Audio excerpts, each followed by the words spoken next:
আসসালামু আলাইকুম, আশা করি সবাই ভালো আছেন। ভিসা ইনফরমেশন.com এর পক্ষ থেকে সবাইকে জানাই অনেক শুভেচ্ছা।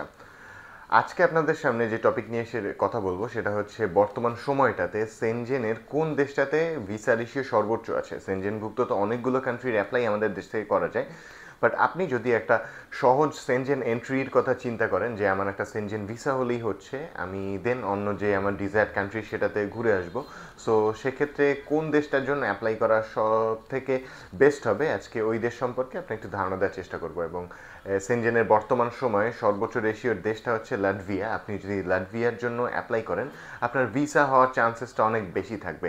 এক্ষেত্রে লাটভিয়ার ক্ষেত্রে একটা অ্যাডভান্টেজ হচ্ছে আপনার অন্যান্য সেনজেন কিছু কান্ট্রি আছে যেসব কান্ট্রিতে আপনি যদি ট্রাভেল হিস্ট্রি ছাড়া অ্যাপ্লাই করেন তাহলে কিন্তু আপনার ভিসা একদমই হবে না বলা চলে। বাট লাটভিয়ার অ্যাডভান্টেজ এটা হলো আপনি যদি আপনার ফাইন্যান্সিয়াল ডকুমেন্টস এবং প্রফেশনাল ডকুমেন্টস এই দুইটা জিনিস যদি স্ট্রংলি রিপ্রেজেন্ট করতে পারেন তাহলে কিন্তু আপনার প্রিভিয়াস ট্রাভেল হিস্ট্রির কোনো প্রয়োজন নেই। ওরা ট্রাভেল হিস্ট্রি নিয়ে খুব একটা ঘাটাঘাটি করে না। হ্যাঁ, ডেফিনেটলি আপনার ট্রাভেল হিস্ট্রি যদি থাকে অবশ্যই ভালো, বাট আপনার যে ট্রাভেল হিস্ট্রি থাকতেই হবে এই জিনিসটা বাধ্যতামূলক নয়। সো এই জন্যই হচ্ছে বর্তমান সময়ে আপনারা লাটভিয়ার জন্য অ্যাপ্লাই করতে পারেন।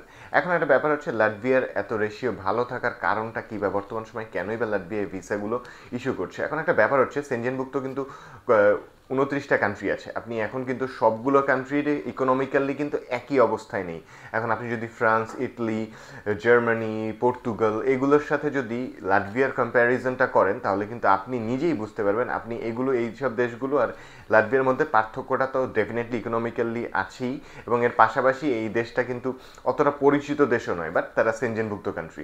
সো এই জন্যই এই লাটভিয়ার জন্য অ্যাপ্লাই করাটা আপনার জন্য বেটার হবে, বিকজ আপনি হচ্ছে সেনজেন এন্ট্রি হলেই হচ্ছে সেনজেন ভিসা একটা পাওয়া মানেই আপনি অন্যান্য দেশগুলো ঘুরতে পারবেন।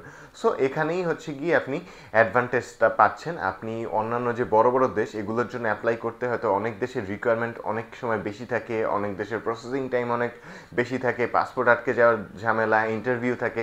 বাট এখানে এই লাটভিয়ার জন্য যদি আপনি অ্যাপ্লাই করেন, এটা হচ্ছে সুইডেন এম্বাসির মাধ্যমে আপনি আপনার ফাইলটা সাবমিট করতে পারবেন, এবং আপনি আপনার রেজাল্টটা উইদিন 15 ডেজ অর্থাৎ 15 দিন বা সর্বোচ্চ 20 দিনের মধ্যে আপনি আপনার পাসপোর্ট রেজাল্ট সহ ব্যাক পাচ্ছেন। কোনো পাসপোর্ট আটকে যাওয়ার ঝামেলা নেই, এবং এখানে কোনো ইন্টারভিউ নেই। ইন্টারভিউ বলতে আপনার ফিজিক্যালি গিয়ে ফাইলটা সাবমিট করতে হবে, বাট সেটা ভিএফএস গ্লোবালে, ওখানে কোনো ইন্টারভিউ থাকে না।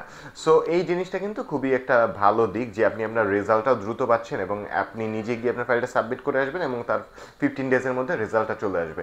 সো এখানে আপনার পাসপোর্ট আটকে যাওয়ার মতো কোনো ঝামেলাও কিন্তু থাকছে না। সো এই ব্যাপারগুলি হচ্ছে লাটভিয়াকে লুক্রেটিভ করছে আপনার সেনজেনের জন্য। এবং বর্তমান সময়ে আমরা কিছু ভিসা অ্যাপ্রুভালও পেয়েছি, এবং অন্যান্য প্রিভিয়াস টাইমেও লাটভিয়ার রেশিওটা কিন্তু একটু ভালো ছিল অন্যান্য দেশের কম্প্যারিজন করলে।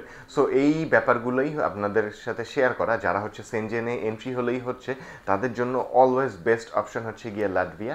সো আপনারা আপনার ফাইলটা যত দ্রুত সম্ভব লাটভিয়ার জন্য অ্যাপ্লাই করে আপনার ইউরোপ ভ্রমণটা নিশ্চিত করতে পারেন। সো আজকের ভিডিও মূলত এতটুকুই। সেনজেনের ভিসা বা লাটভিয়ার ভিসা রিলেটেড যে কোনো ধরনের সহায়তার জন্য চাইলে সরাসরি ভিজিট করতে পারেন আমাদের অফিসে, বা কল বা নক করতে পারেন স্ক্রিনে দেওয়া নাম্বারে। সবাইকে অনেক ধন্যবাদ।